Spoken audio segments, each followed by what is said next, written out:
Welcome to the Gemsbach. This video is about The King of Comedy, a 1982 film directed by Martin Scorsese.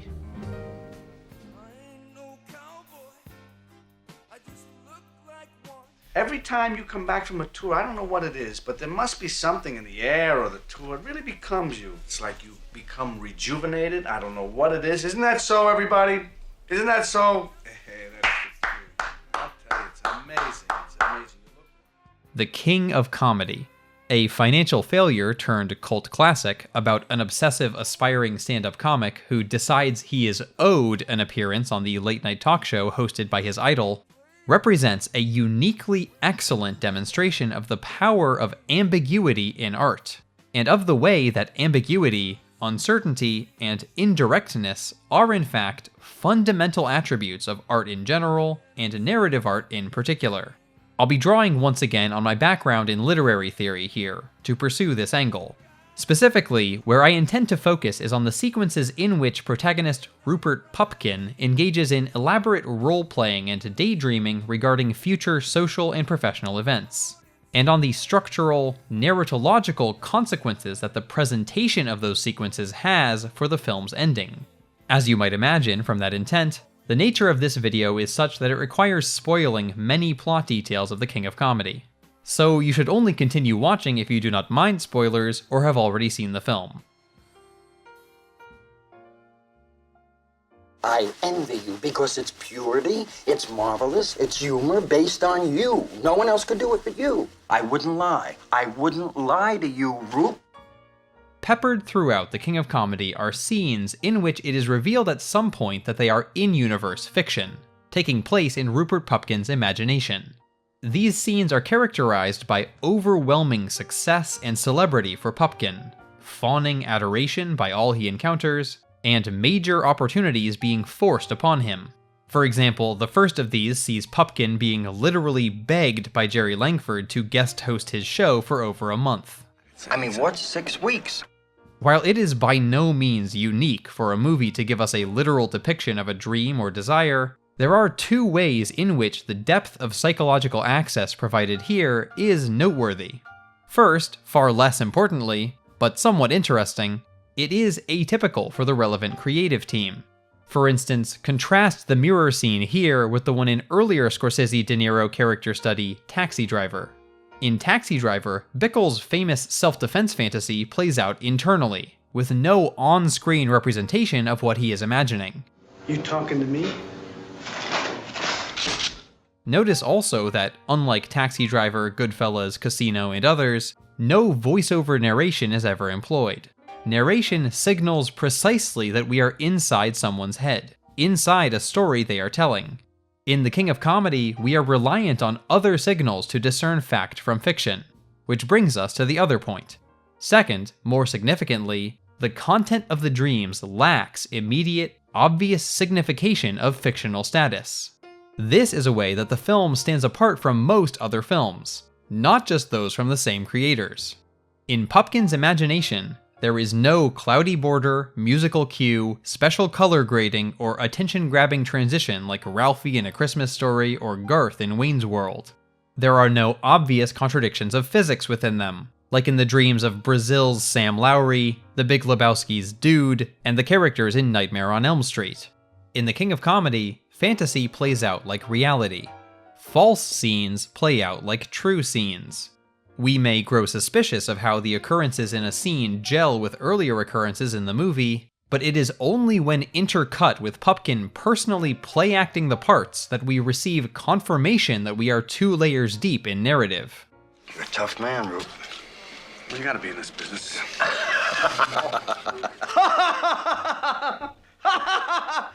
The viewer may be tempted to seek additional textual evidence, stylistic trends or details that could prove decisive as to whether any given scene is real.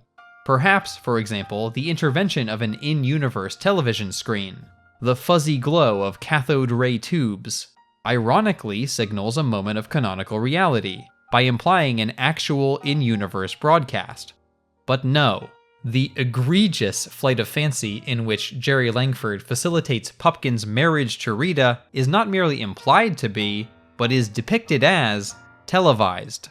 That sequence also offers counterexample to other tempting criteria, such as the relative length of the scenes, and accompaniment by the aforementioned shots of Pupkin's solitary reality. In sum, it seems like the only consistent, reliable guide of when we are outside Pupkin's head rather than in it is when things don't go his way, when he is disliked, rebuffed, frustrated, unsuccessful. That Rita accepts a date with him, for example, may raise skepticism by the viewer, until Pupkin's presentation and gift of his own autograph so disturbs her that the date is abruptly concluded. Take this as a gift. Then we know his ego is not the guide of our experience at that time. Rita, every king needs a queen. I want you to be mine. But having only this criterion to which to cling leaves us in a strange space as regards the ending of The King of Comedy. Does Rupert Pupkin actually emerge from incarceration into a life of celebrity, or does he not? The film shows him doing so, but it shows it in the way it showed his marriage to Rita, in a flurry of positivity, bereft of qualification, caveat, or correction. It is no stretch whatsoever to say that the ending could be happening inside Pupkin's head. The unnervingly casual home invasion sequence that concludes the second act showcases the pervasive, far-reaching, delusional nature of Rupert Pupkin's internal fantasy. There he goes beyond the professional aspiration embodied by his efforts to will a meeting and accompanying performance obligation into existence in the office scenes, demonstrating the genuine expectation that he is owed, indeed has already earned and obtained, the obedience, understanding, and even friendship of a man he barely knows. Given the derision by the law enforcement officers, we can be confident it is in-universe fact that he pulls off his kidnapping for television plot. If you wrote that material, I got one piece of advice for you. Throw yourself on your knees in front of the judge and beg for mercy. But as for what comes after, with this character serving as our primary point of view, it's simply unclear. Would you welcome home, please, television's brightest new star, the legendary, inspirational, the one and only King of Comedy, ladies and gentlemen, Rupert Pupkin. Now, why does this matter? Folks often express distaste for ambiguous endings of stories, for unresolved threads. What is the value of this approach? What is different about The King of Comedy as a work of art because, on reflection, we aren't sure exactly how the story concludes? Now, I know it's an old hackneyed expression, but it happens to be the truth. You've got to start at the bottom. I know, that's where I am, at the bottom. That's a perfect place to start.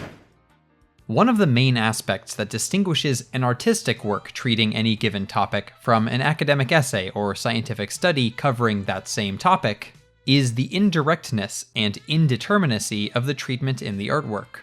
We call Crime and Punishment by Fyodor Dostoevsky a novel rather than a work of philosophy because accessing its philosophical content is cumbersome and involved. When we are exposed to philosophical ideals as we read it, this is done softly, incompletely, even at times indirectly. The value, status, and details of the themes in Crime and Punishment, or any other acclaimed novel, are ambiguous, requiring interpretive effort in the mind of the reader to access and assess. This convolution and indirection is not incidental or arbitrary. In a safe context, it exposes us to ideas in the way they are encountered in life, enmeshed or embedded in circumstances. Messy and real, not abstracted and refined. We are shown how they operate at a level of remove, as rules for action, conversation, or aesthetics. Yet it's not mere practicality or realism that gives ambiguity in art its principal value, although it is valuable for the straightforward emotional or intellectual learning that can come from those attributes. Rather, the major value of artistic ambiguity is exploration. Internal, mental, ideological exploration. To immerse oneself in a work of art is to enter a transitional or liminal space. not just because the events within it are fictional, but also because artistic works are spaces of testing, play, and transition. In a game with an open world, or a simulation focus, or a cosmetic character creator, there are no wrong choices per se. While success and failure may occur at times, strictly speaking, correctness and incorrectness do not enter into the experimentation among identity, empathy, ethics, priority, and storytelling that happens in such moments of play. Films conventionally offer firmer material and more restricted liminality than that, but make no mistake, they are still full of moments of play in this sense. Even the most narratologically straightforward film in existence is packed with ambiguity, made of ambiguity, because it's full of characters, places, and events. And these are things that only attain value and meaning through conscious and unconscious interpretation by the viewer. Viewers may consider the ethics and behavior of the characters, or the nature of the character's world. But crucially, they don't need to. They are not less exposed to ambiguity by letting the film wash over them as storytelling or entertainment. If a person comes away from a movie with a simple decision in their mind as to whether or not they liked it, then they've waded out into ambiguity and done some interpretation there. They've done a bit of exploring, and their horizons have been broadened by that much. But what is the merit of louder ambiguity? Of the more obvious form of uncertainty or even misdirection seen in the plot of certain projects, and especially at the conclusion of so many, where it feels like a concluding plot point, for which, in universe, there is presumably some fact of the matter, has been withheld. Well, if liminality as a feature of art is valuable because of the mental exploration it fosters, then to layer on additional ambiguity is to open the door for additional exploration. Not necessarily deeper exploration, mind you, just more of it. It may be deeper exploration if it is implemented with care in a work that is sufficiently engaging, but that is not the direct outcome of adding it. Most directly, an ambiguous ending is, in effect, a demand for effort on the part of the viewer. It says that to come away from the artwork with a feeling of closure, completeness, and contentment, it will be necessary to personally put in the mental effort to reach that state. Ambiguous events in stories invite debate, discussion, and analysis, not just between people, but within any given person. This, I feel, is why so many people dislike obvious ambiguous endings. They feel they've been handed a homework assignment as they're wrapping up their evening's entertainment. I do have some sympathy for such viewers. Although, I also can't help feeling folks are getting a little too allergic to being offered an optional assignment now and then. At any rate, here is where the more subtle approach in The King of Comedy strikes me as so potent, so uniquely powerful. It would be easy, I believe, for many viewers to miss that it has an ambiguous ending at all. Its ambiguity is ambiguous. And to such surface-level viewers, it does not provide a poor experience. To take the ending of the film at face value is to be told, American society will accept any form of notoriety and attention-seeking, no matter how dangerous, as a legitimate path to fame. And to be told that does invite reflection. Such a story, and the characters that make it up, can provide fodder for extensive consideration in the way any great story can. Is my word good enough? I'm sorry, Jerry.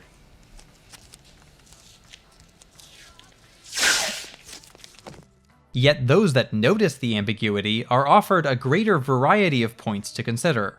They are asked to consider the question, would American society accept any form of notoriety and attention-seeking, no matter how dangerous, as a legitimate path to fame? And I do believe that this more inquisitive implicit formulation invites at least a shade deeper of reflection on that subject, but they are also asked other questions, which would have been mere hypotheticals and inventions without the ambiguity. Questions like, does our view of Pupkin's crime change based upon whether his ultimate outcome is good or bad? Is it actually possible to accurately assess one's own capabilities or talent at a trade like performance or comedy? Can a fantasy ever substitute for reality? The conceptual borderlands represented by ambiguity have a way of leading their travelers down such rabbit holes and tangents. Moreover, Recognizing the depth of the ambiguity represented by the end of The King of Comedy also means seeing how the ending comes into a more involved conversation with Sandra Bernhard's character of Masha. God forbid he should see me with you, because Jerry and I have a real relationship going, you know what I mean? No fantasy world, you know what I'm talking about? We are never privy to the world from Masha's point of view. When she sits opposite the remarkably hilarious stone-faced performance of Jerry Lewis in a duct tape cocoon throughout the climax of the film, she shares her fantasies about how she thought this date would go. But as when watching Travis Bickle inquire whether someone is talking to him, we see only the quiet reality which underlies the fantasy. I would just clear off the table. I was thinking I want to go upstairs, but that's so predictable. Let's just take everything off the table and do it right here. Even as she projects connection and eroticism onto the proceedings, we see only delusion.